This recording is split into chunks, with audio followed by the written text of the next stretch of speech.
This story is titled, Parents Throw Me Out, just before my SATs because my golden sister wants to accommodate. Hey everyone!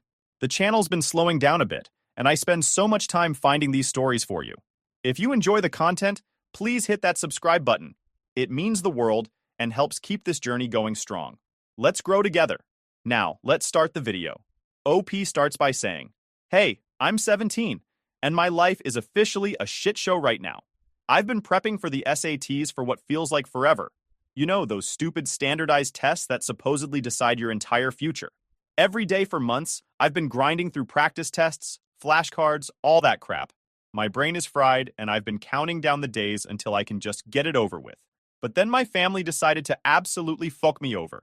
And when I say family, I mean my sister Kelly, the queen of everything, and my parents, her loyal minions. Here's the deal. Kelly's getting married in 2 weeks. Big fancy wedding, the whole shebang. Fine, whatever, not my problem.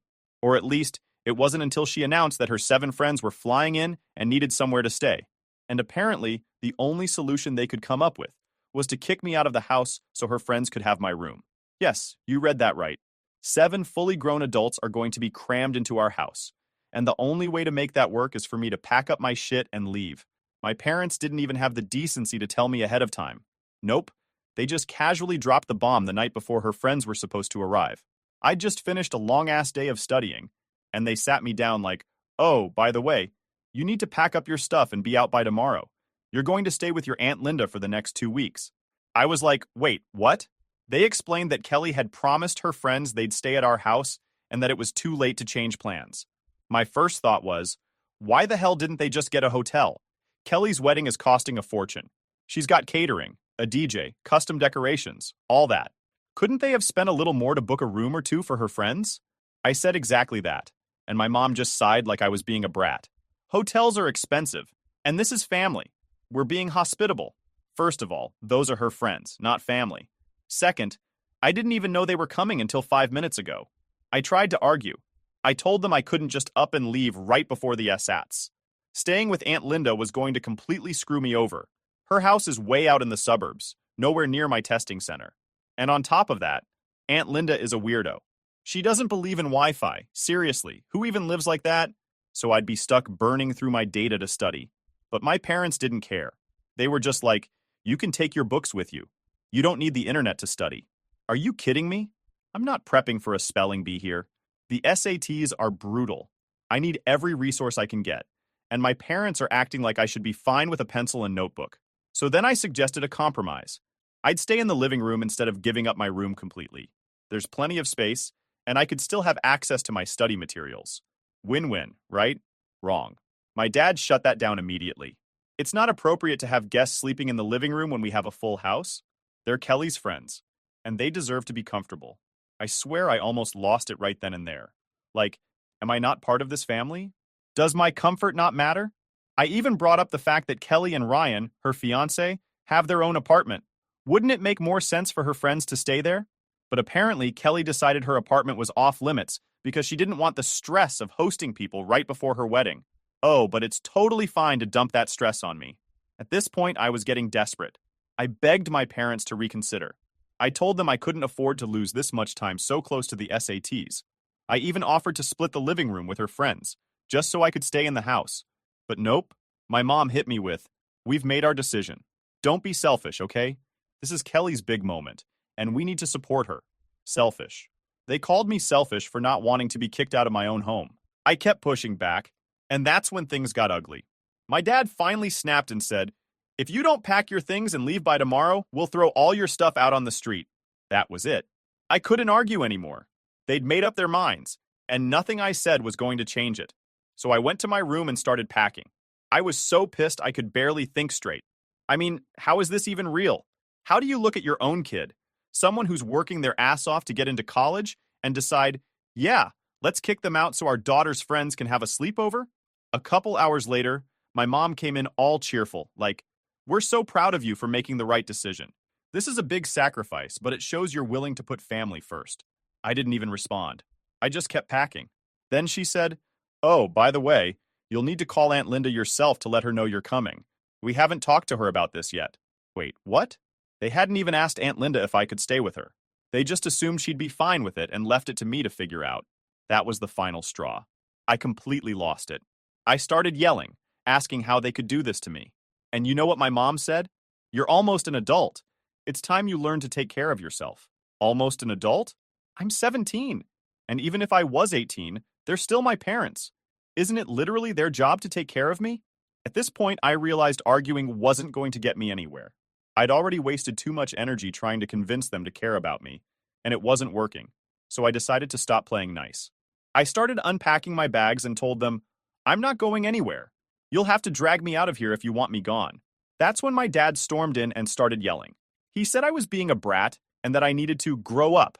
My mom chimed in with some bullshit about how Kelly's friends deserve better treatment because they're guests.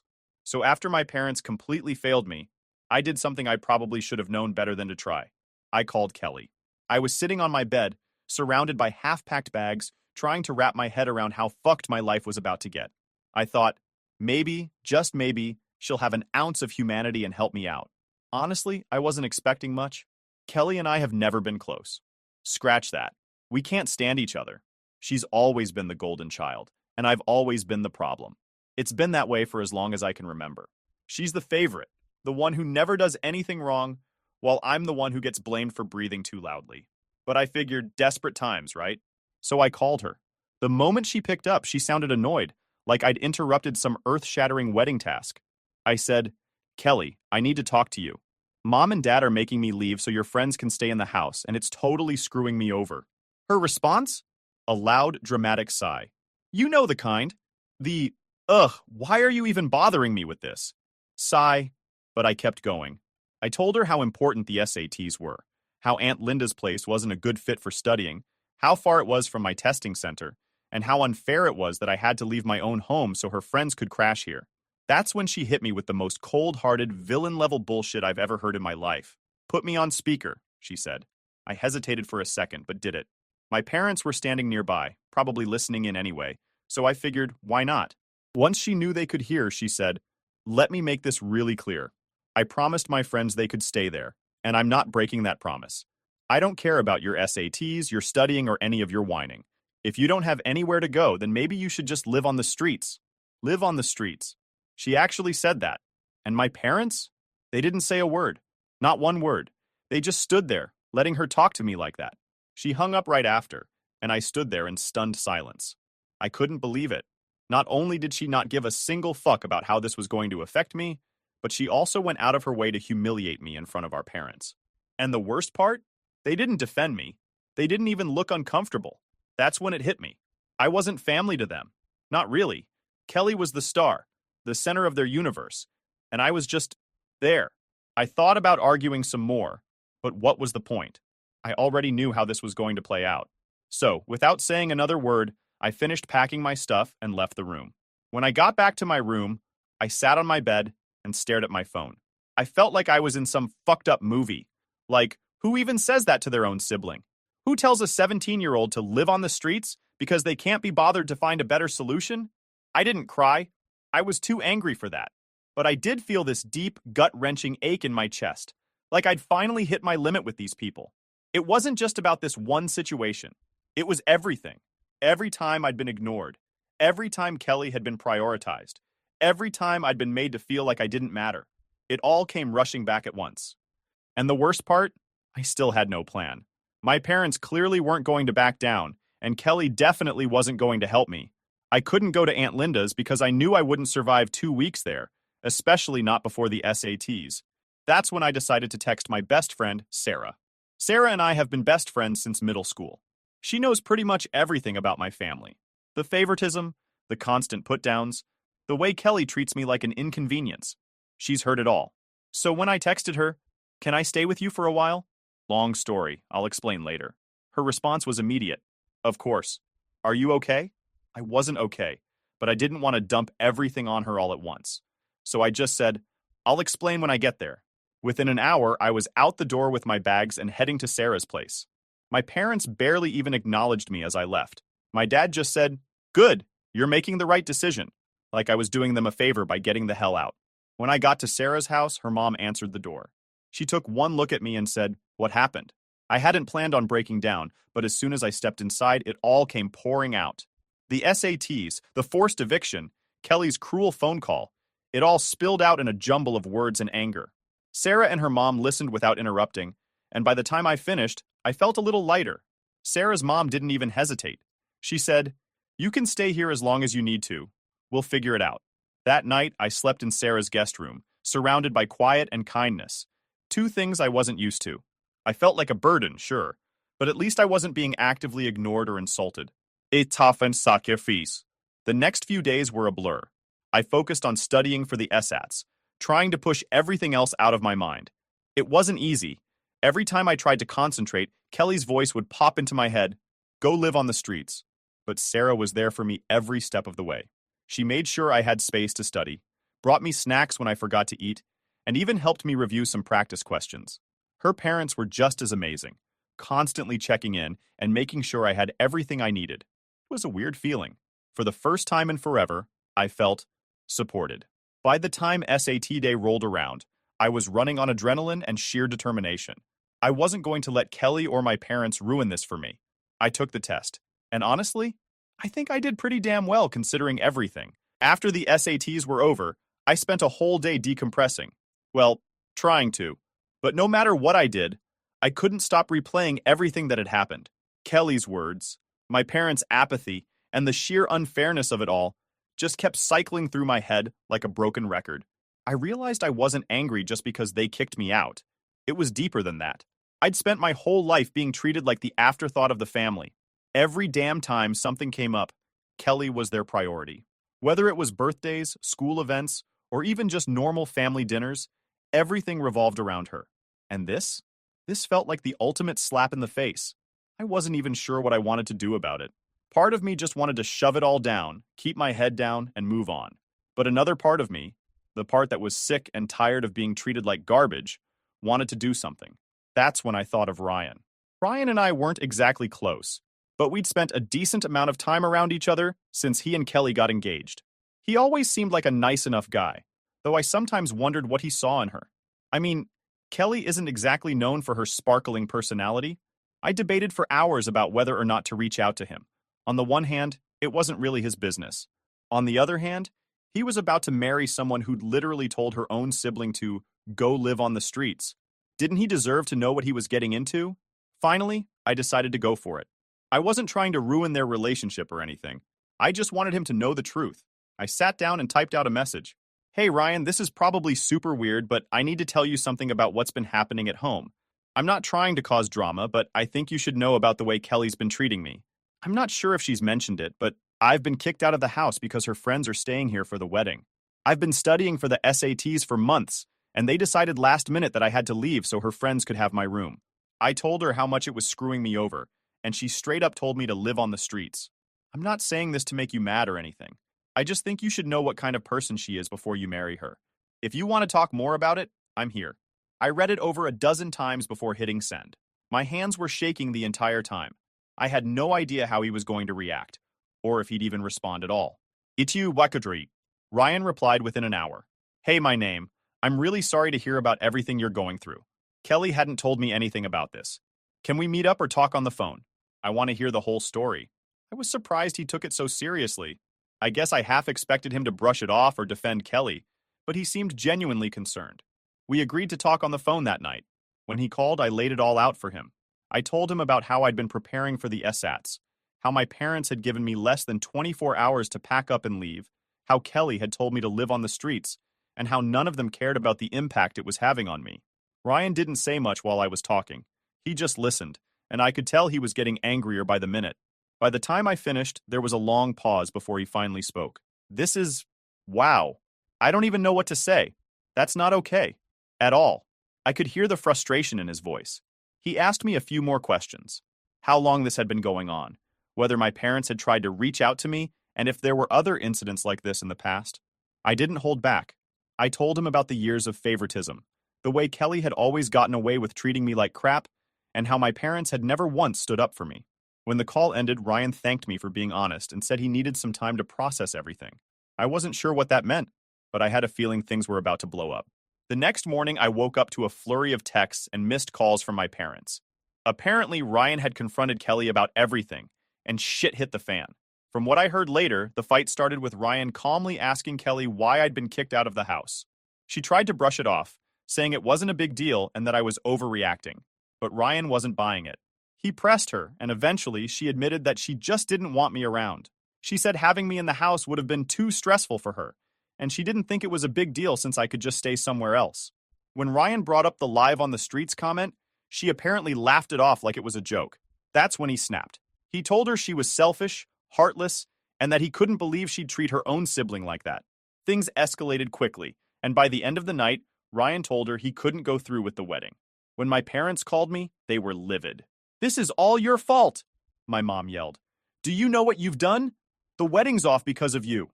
I tried to explain that all I did was tell Ryan the truth, but they weren't having it. They demanded I call him and fix it. "Fix what?" I snapped. "He made his decision because of her actions, not mine.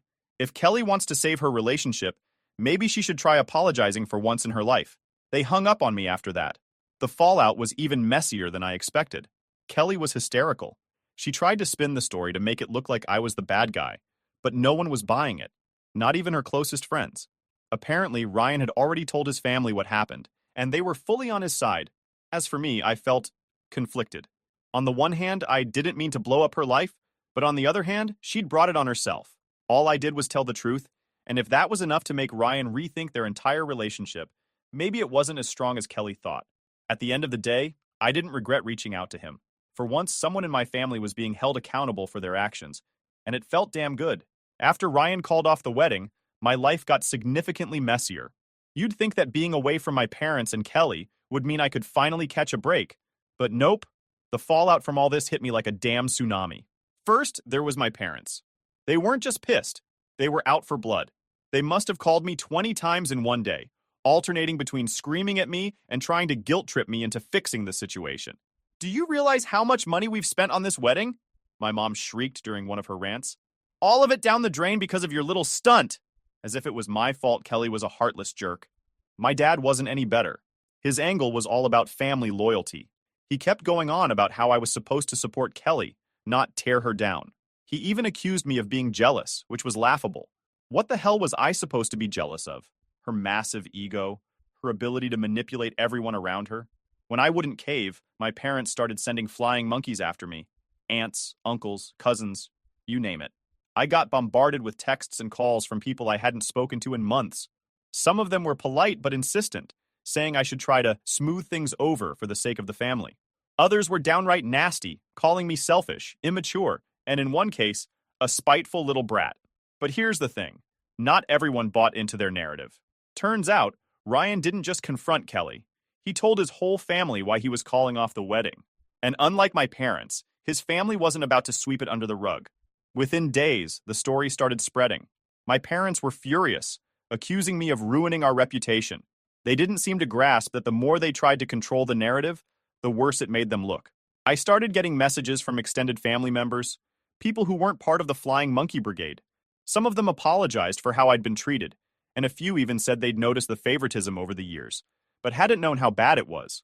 It was weird, having people suddenly acknowledge what I'd been dealing with my whole life. But honestly, the most satisfying messages came from Ryan's family. His sister reached out to me personally and thanked me for speaking up. She said they'd always had reservations about Kelly, but didn't want to interfere. Apparently, my story was the final confirmation they needed. Meanwhile, Kelly was imploding. Her social media turned into a pity party overnight. She posted vague statuses about being betrayed by people she trusted and losing everything. Of course, she left out the part where she told her little sister to live on the streets. Her friends weren't buying it, though. A few of them started commenting things like, "This isn't the whole story, is it?" And, "What about my name?" It wasn't long before Kelly turned off the comments altogether. I heard through the grapevine that she was trying to reconcile with Ryan. She even showed up at his place unannounced, but he refused to let her in. Apparently, he told her that unless she apologized to me and fixed things with our family, there was no chance they'd get back together. Of course, Kelly being Kelly, she refused to apologize. She told him she didn't owe me anything and accused him of overreacting. That's when he officially ended things. Back at Sarah's house, I was finally starting to feel like I could breathe again. Her parents had been nothing but supportive, even after hearing about all the chaos I'd inadvertently caused. Sarah joked that I was like a live-action soap opera, but in a way that made me laugh instead of cringe. Still, I couldn't shake the feeling of guilt. Not for telling Ryan the truth. I stood by that 100%, but for the way everything had spiraled afterward. It wasn't my intention to destroy Kelly's wedding or blow up her relationship.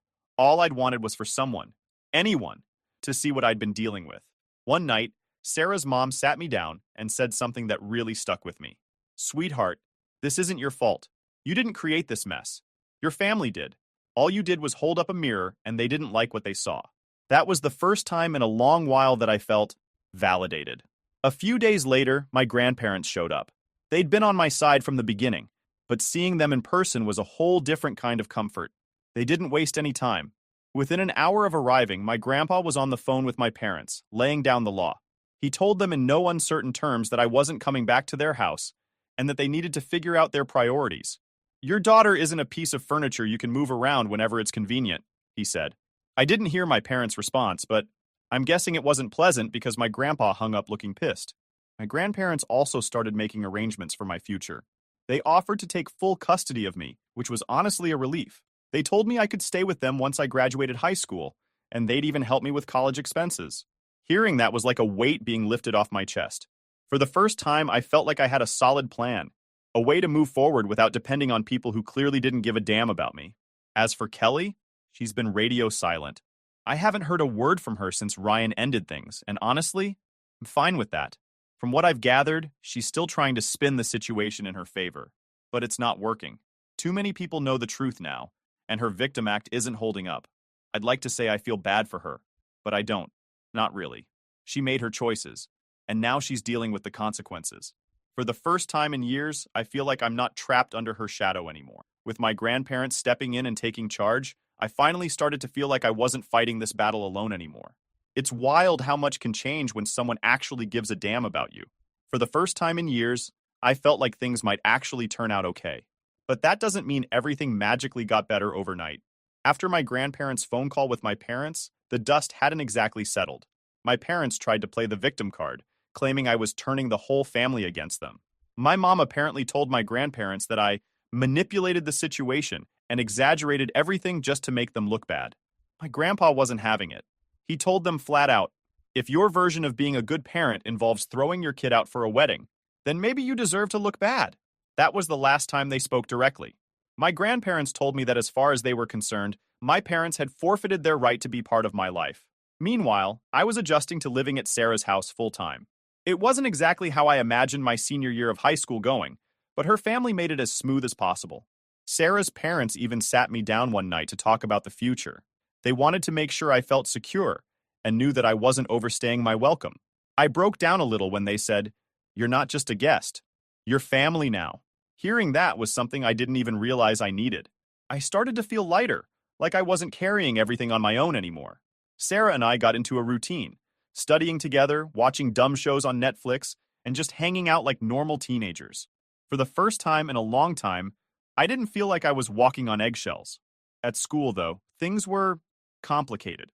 Word about the wedding fiasco spread fast, and it wasn't long before classmates started asking questions.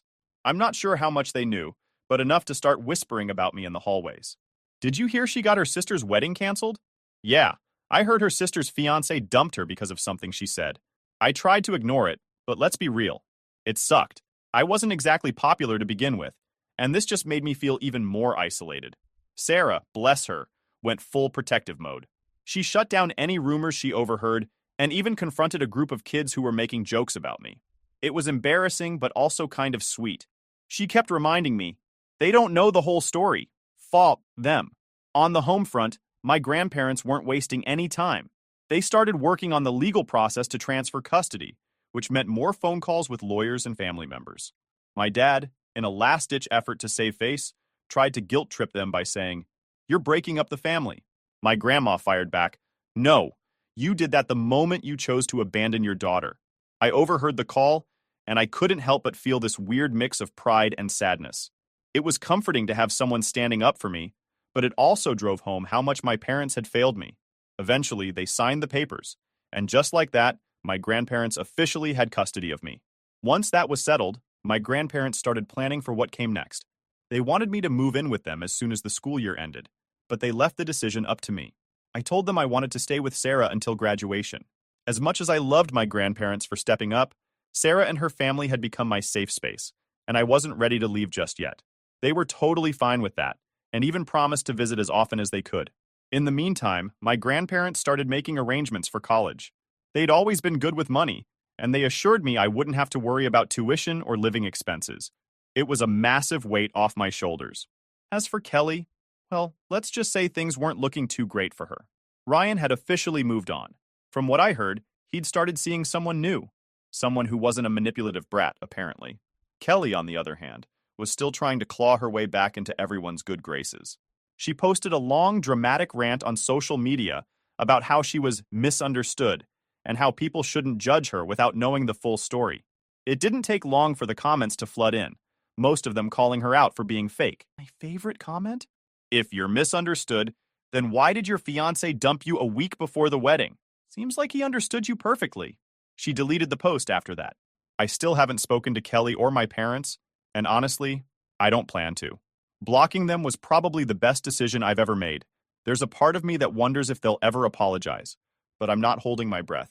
If there's one thing this whole mess has taught me, it's that I don't need their approval. Or anyone's, really. Looking ahead, things are finally starting to feel hopeful. I'm doing well in school, I've got solid plans for college, and I'm surrounded by people who actually care about me. It's weird to think about how much has changed in such a short time. A few weeks ago, I felt completely powerless. Now, I feel like I'm finally in control of my life. To everyone who's been following this story and offering advice, thank you. Seriously, you've all reminded me that I'm not alone. Even when things feel impossible. Here's to moving forward.